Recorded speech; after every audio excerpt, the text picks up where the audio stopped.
Semangat pagi orang-orang terbahagia di dunia. Ya, nama saya Roni Mustamu, saya datang di acara ini tidak sengaja. Jadi mohon dimaafkan. Tidak sengaja karena sebetulnya tujuan saya untuk urusan yang lain. Di tempat yang lain salah informasi sedikit begitu.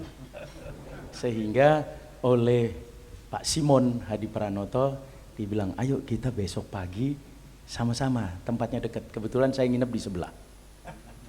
Jadi dekat sekali ke sini dan izinkan saya. Dan kebetulan waktu di sini tiba-tiba saya juga dibilang, pesaksinya nggak datang. Jadi pas bener ini Bapak Ibu. Nama saya Roni Mustamu, saya 27 tahun mengajar di kampus namanya Universitas Kristen Petra. Spesialisasi saya pada manajemen strategi, khususnya untuk bisnis milik keluarga. Dulu saya ada masa sebelum COVID, tiap bulan lah di Jakarta ada sesi bersama kira-kira 40 keluarga di Financial Club kalau nggak salah namanya, di CIMB, Geraha CIMB Niaga gitu. Nah sehingga Jakarta ya lumayan lah, tapi setelah COVID saya langka sekali datang ke Jakarta Bapak Ibu. Hari ini saya lebih banyak membantu teman-teman di family business. Ini ada sesuatu yang menarik buat saya. Ternyata gara-gara itu tiba-tiba saya menjadi punya banyak waktu. Karena saya dulu pernah meyakini sampai hari ini, sesuatu tidak boleh mengklaim dirinya sebagai ilmiah kalau ternyata tidak ada dampaknya buat masyarakat sekitar. Impact to society kalau nggak ada gunanya. Jadi sebagai orang kampus saya meyakini itu betul. Karena banyak orang di kampus itu dia pinter hanya untuk dirinya, sekalinya punya penelitian, begitu selesai masuk perpustakaan, nggak ada yang baca juga. Jadi harus ada impact to society. Kalau tidak ada, itu namanya pseudo ilmiah. Pura-puranya ilmiah, padahal tidak sama sekali. Itu keyakinan saya.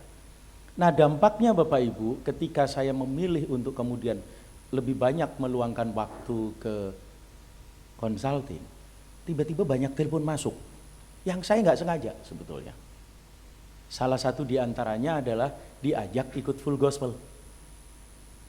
Saya waktu ketemu dengan teman-teman di full gospel, jujur saja saya males.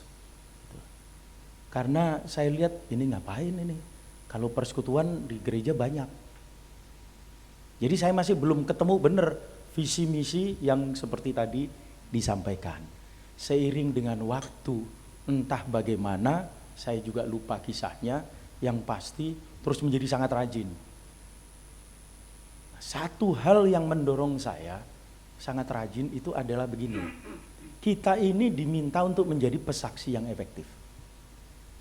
Kita ini diminta, diingatkan bahwa ada tugas kita yang namanya amanat agung. Dan mohon maaf, banyak sekali yang sudah lama tidak menjalankan amanat agung. Jadi kalau saya tanya teman-teman, kapan terakhir Anda bercerita tentang karya keselamatan itu kepada orang yang belum percaya? Nah itu ternyata langka Bapak Ibu. Kita ini lebih suka meyakinkan orang yang sudah yakin bahwa Yesus adalah Tuhan dan Juru Selamat. Karena itu paling mudah. Nah Bapak Ibu yang ada di daerah bisnis, di sektor bisnis tahu persis. Kalau kita punya tenaga sales and marketing, terus hanya sibuk meyakinkan orang yang sudah pasti jadi pelanggan tetap bahwa produk kita bagus, itu dia dipromosikan nggak? Peluang kita mesti galau lihat ini. Ini orang nggak ada prestasi nih. Harusnya tiap hari harus sekian persen ketemu orang baru. Kenapa dia enggak? Nah itu adalah tugas kita Bapak Ibu. Itu saya temukan di dalam proses ini. Entah bagaimana pula gara-gara itu, maka saya kembali kepada jaringan-jaringan masa saya muda. Kebetulan waktu saya masih umur 20-an begitu, saya adalah Wakil Ketua Gerakan Angkatan Muda Kristen Indonesia, Jawa Timur. Singkatannya GAMKI, itu isinya pemuda gereja lah. Kan dulu saya cukup rajin, 12 tahun ngajar sekolah minggu, terus baca pemuda gitu. Nah, saat yang sama saya juga terlibat pada organisasi yang namanya Partisipasi Kristen Indonesia. Kebetulan saya juga jadi wakil ketua Jawa Timur. Nah, jaringan-jaringan itu saya buka lagi.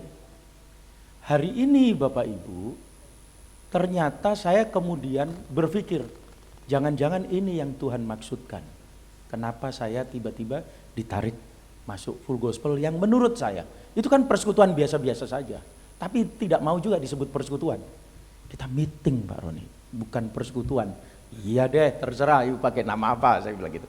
Nah, ketika masuk situ, Bapak Ibu, saya kebetulan juga adalah sekretaris saat ini, sekretaris DPD Persatuan Inteligensia Kristen Indonesia Jawa Timur. PIKI itu bahasa sederhananya Ikatan Sarjana Kristen dah, kira-kira begitu. Tahun ini, minggu depan nih, ulang tahun yang ke-60. Jadi udah lama banget. Tapi Bapak Ibu, kesempatan yang gara-gara amanat agung, gara-gara visi misi di FGB, ini saya bawa terus. Jadi di Jawa Timur, paling tidak dalam 30 tahun terakhir, baru Agustus tanggal 15 kemarin, untuk pertama kalinya 15 lembaga-lembaga Kristen di level Jawa Timur itu duduk bersama seperti ini, makan pagi, terus ngobrol untuk bersinergi. 15 itu artinya PGI wilayah Jawa Timur, PGPI wilayah Jawa Timur, PGLII wilayah Jawa Timur, dan seluruh lembaga-lembaga yang kita sebut sebagai para church. Dan dari situ juga saya punya tantangan yang sangat besar. Dan ternyata pimpinan kami itu anggota FGB juga. Saya sekarang ini adalah Dewan Penasehat Asosiasi Pendeta Indonesia Jawa Timur. Saya mikir, ngapain nih Pak Pendeta minta saya? Kan saya bukan pendeta. Ternyata Bapak Ibu, itu adalah cara Tuhan. Kita selama ini mungkin karena tinggal di kota, ketemunya dengan hamba-hamba Tuhan yang bisa beli Rolls Royce, bisa beli Mercedes, yang masuk di Instagram Pastor InStyle itulah, yang arlojinya 6,5 miliar begitu.